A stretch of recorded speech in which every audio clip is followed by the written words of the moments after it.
Happy Father's Day. Maasok. Agas asok. Ay, wow, tiwat-wat. Aywan.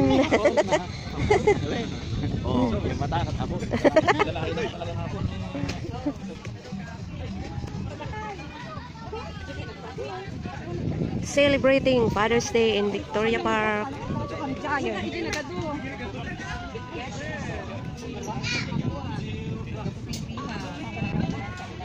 Hi, RJ. Good morning, RJ. Hello, baby. Hi. You're so cute. Hello. Let's all settle down. Santo tayo ituloy na kita maituntunod ang daman.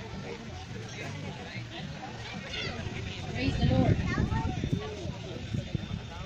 Oh, happy Sunday everyone. We are having happy Father's Day celebration here in the park. Presensya ni Apo. Join us as we are going to celebrate. Pilipinas sa kadadayo, but God is so good.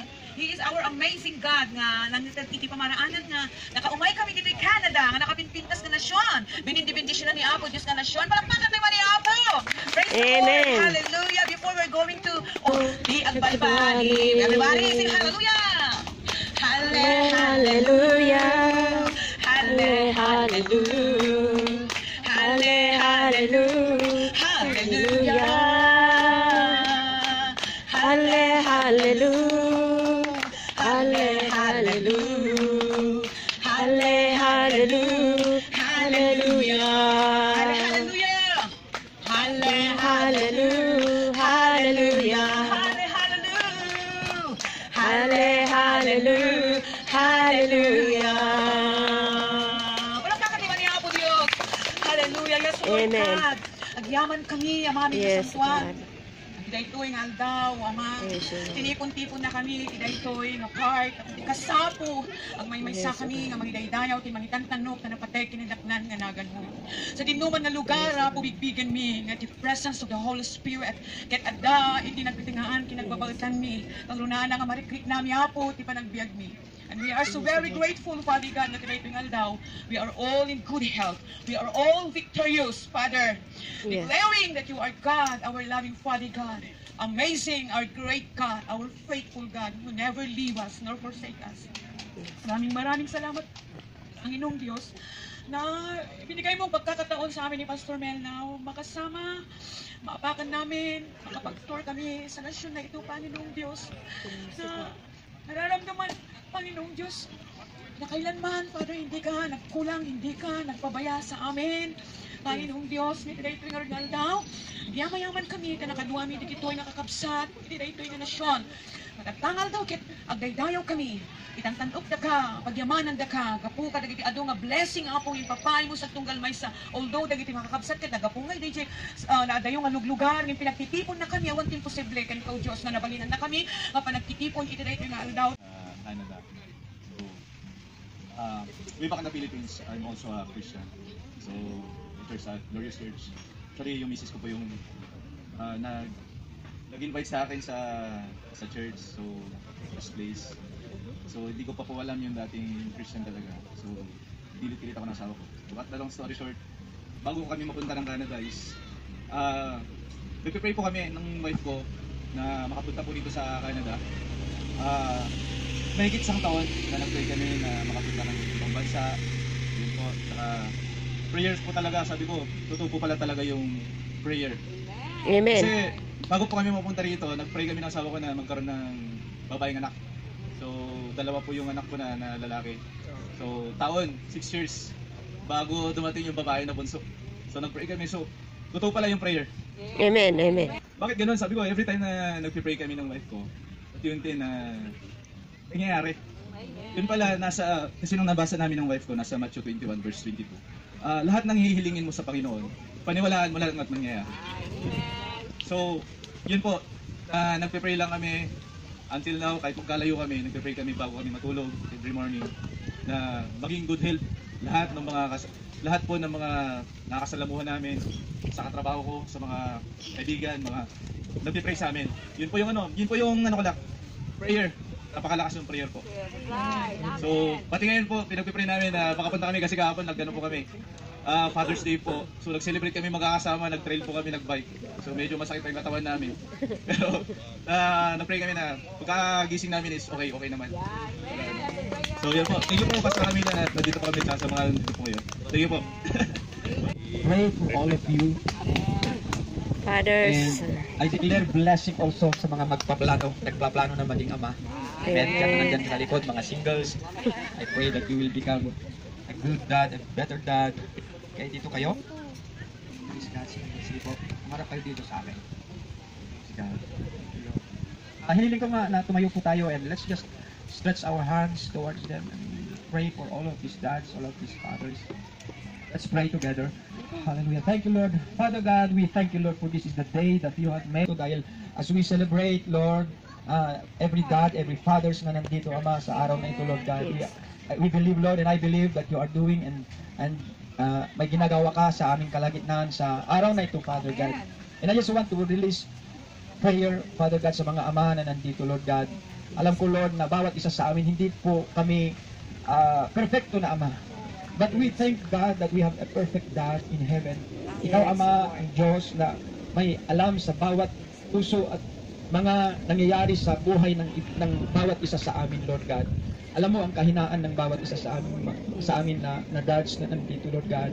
Father, I just pray, O God, anuman ang sitwasyon ng mga pamilya na nandito, Lord, sa oras na ito, God.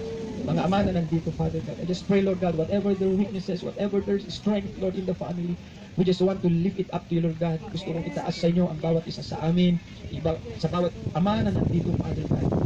Lord, I just ask you that you will bless them. You are going to use them, Lord, inside the family. At ang mensahe, Panginoon, na na-share ko sa umagang ito, Lord, I just pray that it will strike into their minds, Father God, at makita nila, Panginoon, anuman yung mga bagay na kailangan na iayos sa loob ng pamilya ay magawa namin dahil sa pagtulong mo sa amin. So I just want to commit each and every one of them today, Father God. I-bless mo ang mga ama na nandito, Lord God. At Lord, muli namin, we acknowledge, Lord, na hindi namin kaya, hindi namin magampanan. But with your help, O God, we believe that we can be better dads, we can be better Father God, in our families, O God, in our relationship with our wives, in our relationship with our children, Father God.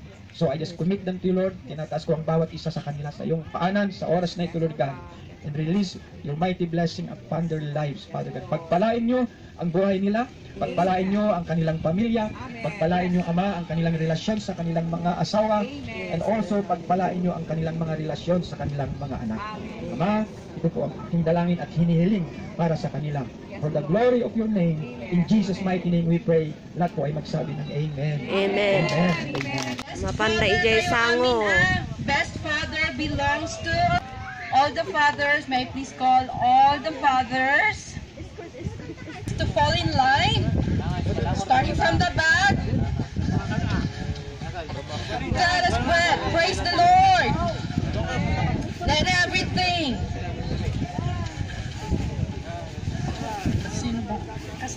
Give your best shot.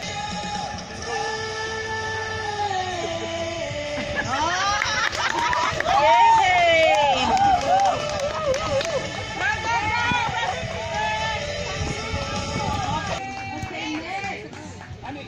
May I please call on from Grenoble Tribe. 6 feet. Alaga, agpila kayo. Mercy, I'm a sport. 1, 2, 3. Saan mga dapat ano? Asan na yung... Paix daw, paix. May dapat ko ako. May I please call you to photo. Yay! Brother Oliver. From oldest to youngest.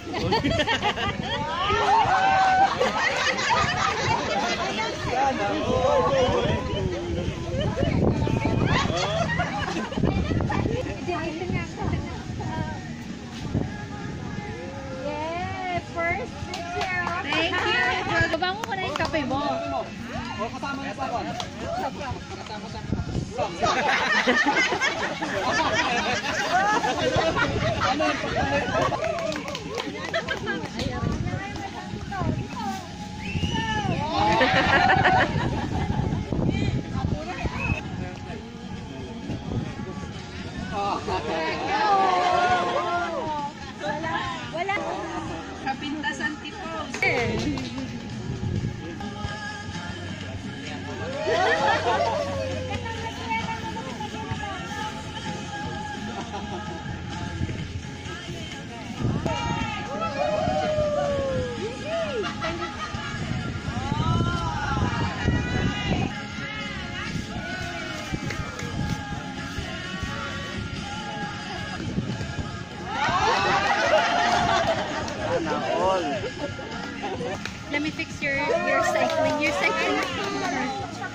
So ayan, natapos na yung aming service.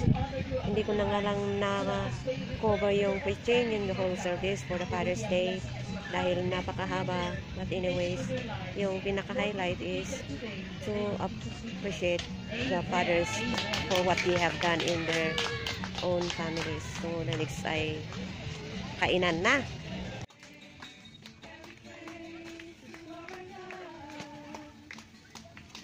So ito, niluluto na namin yung mga veggies for lunch.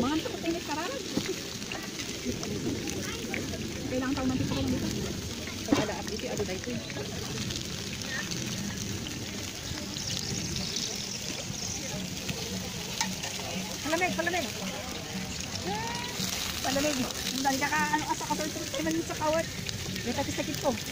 Nuwan siya baka ay ko. Bakit na? Wow. Medyo ko. Ang pahinga na luto diyan. Siguro kailangan din ng tika. Wag na. Kain na. Parang naiiba itong sitwasyon. Marami din si Starlita.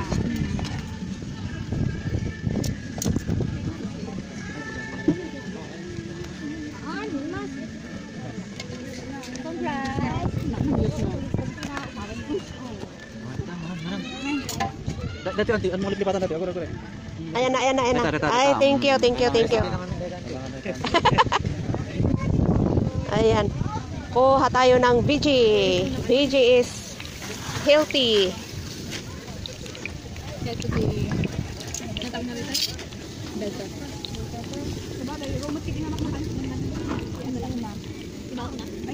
No problem. Kanak man ti mushroom. Yeah, take it.